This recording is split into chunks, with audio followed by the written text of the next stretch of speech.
Welcome to Healthy versus Toxic, the podcast where licensed mental health professionals explore what makes a relationship healthy or unhealthy or even abusive, all from a scientifically informed perspective. Hello, this is Dr. Grande. Today's question is, what is the theory of needs? So the theory of needs was developed in the 1960s by a theorist named David McClelland. And we use it sometimes in career counseling and in management. So what the theory of needs essentially says is that everyone goes to work because of three basic motivators. Now, this is a psychological theory, so of course it excludes elements like monetary gain. Most people, I imagine, would go to work to meet their basic needs, but this is another level up. These are psychological needs. These aren't the basic needs like putting food on the table and shelter. So, under this theory of needs, also called the human motivation theory, we have three primary needs: achievement, power, and affiliation, APA. And what McClelland believed was that much of the time, one or two of these were dominant. So somebody would primarily be motivated by one and maybe two needs. In some instances, of course, all three needs would be involved and more salient, but most of the time, one or two would really come to the surface. He also believed that these needs were learned. So these types of motivations were learned and not something that was really part of the personality genetically. There wasn't a biological basis for this. So, how do these different types of needs differ? Well, if someone goes to work because they want to achieve, they're looking to accomplish goals. And they most of the time want to work alone or they want to work with other people who also have that achievement need. Typically, they seek work that isn't low risk because the reward isn't great if it's low risk. And they also tend to avoid high risk, high reward type tasks. So they're really looking for those middle type of tasks, that have moderate difficulty as opposed to extremes. And in terms of managing someone who is motivated by achievement, people that are motivated by achievement tend to like regular feedback that's directly about the goals that they are trying to achieve. The next motivator is power. And power is a fairly misunderstood motivator. It actually comes in two types.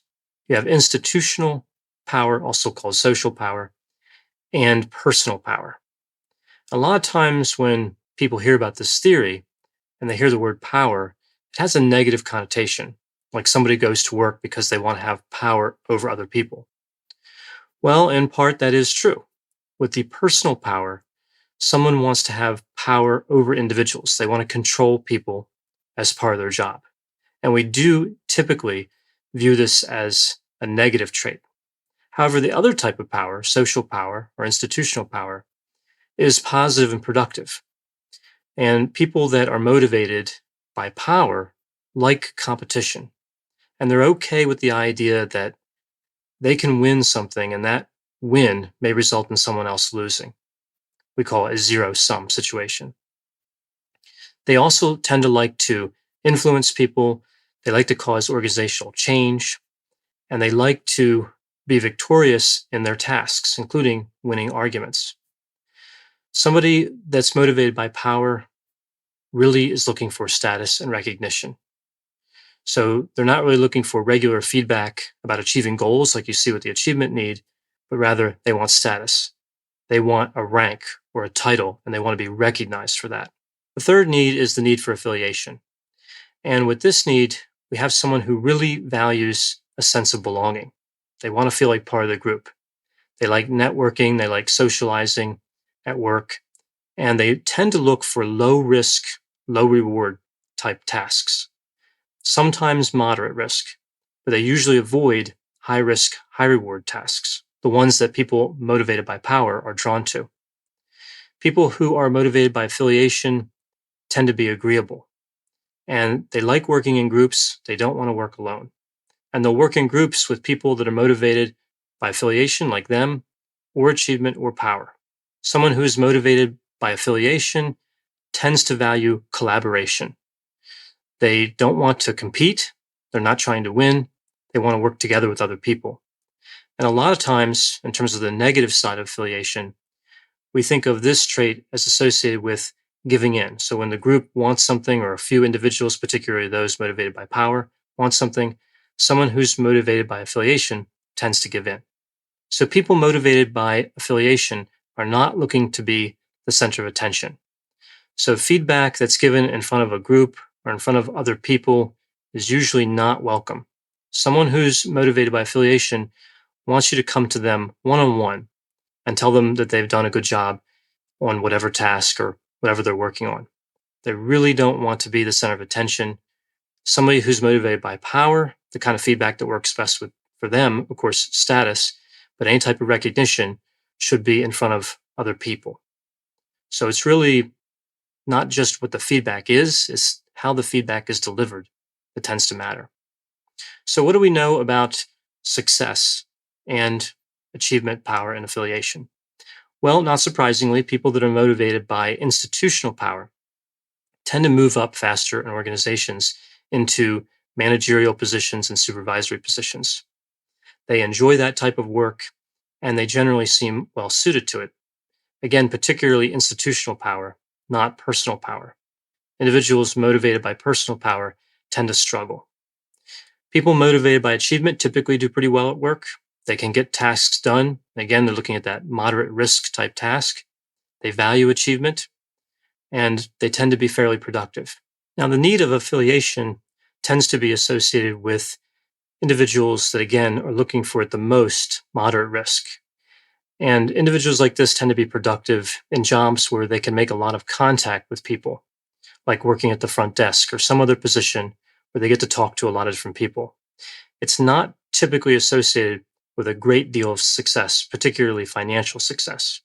So if we were to rank achievement, power, and affiliation strictly upon financial rewards and how high they move up in an organization, it would go power, achievement, then affiliation. Now, again, even though one type might be dominant or primary, most individuals have all three components represented to some degree. So most people that go to work because they want to achieve, they want power, and they want to affiliate, they want to socialize. So it's really a matter of figuring out which type is dominant or which combination someone seems to exhibit. Now, a lot of times when we think of this APA model, this achievement, power, and affiliation model, again, under the original theory, this is thought of as learned behavior. However, when I think of this model, I tend to think of the five-factor model, which is my favorite model of personality theory. And that model has 5 personality traits: openness to experience, conscientiousness, extroversion, agreeableness, and neuroticism. And the APA model lines up pretty well with the five-factor model in several ways.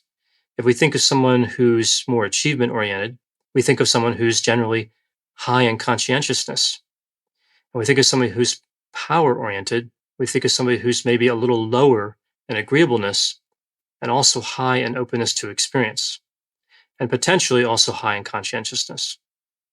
When we think of someone who's motivated by affiliation, we think of somebody who's more extroverted, higher scoring on the extroversion scale. They tend to get energy from other people and the outside world, as opposed to somebody who's introverted, who gets energy from spending time alone. When we think of the motivator that tends to be most associated with being introverted, it would probably be achievement, but people that are motivated by achievement could be extroverted or introverted. Now, when we think of personality traits, particularly the five-factor model, and we compare it to the theory of needs, one area that really stands out is that personality traits are generally thought to have a biological basis, at least in part. We believe that genetics, biology, explain about 50% of the variance in a personality trait. Now, under the theory of needs, these motivators, are supposedly learned. So there's a difference between these two theories. When I compare the five-factor model, personality traits, to the theory of needs, I think of the needs as an extension of personality. Therefore, I think of achievement, power, and affiliation as having, at least in part, a biological basis. Now, the motivator that any particular individual has, or the combination of motivators, doesn't determine what kind of work they'll do. It's just a matter of what motivates them to do work. So it does have some predictive value in terms of what type of work they may enjoy, and maybe even a little bit of predictive value in terms of what occupation they'll end up in, but it doesn't determine it. Someone who has a need for affiliation can still end up in a leadership role, and someone who has a need for achievement can still end up being powerful at work. They can influence people and make changes. Thanks for listening. This has been a production of Ars Longa Media. The executive producer is Dr. Patrick Beeman. For more content, please visit our website at arslonga.media.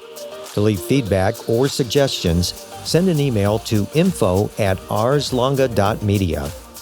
To find more content from Dr. Grande, including a link to his YouTube channel and his other Ars Longa podcasts, visit our website at arslonga.media. This podcast is intended for informational purposes only and should not be construed as medical or mental health advice. Ars Longa, Vita Brevis.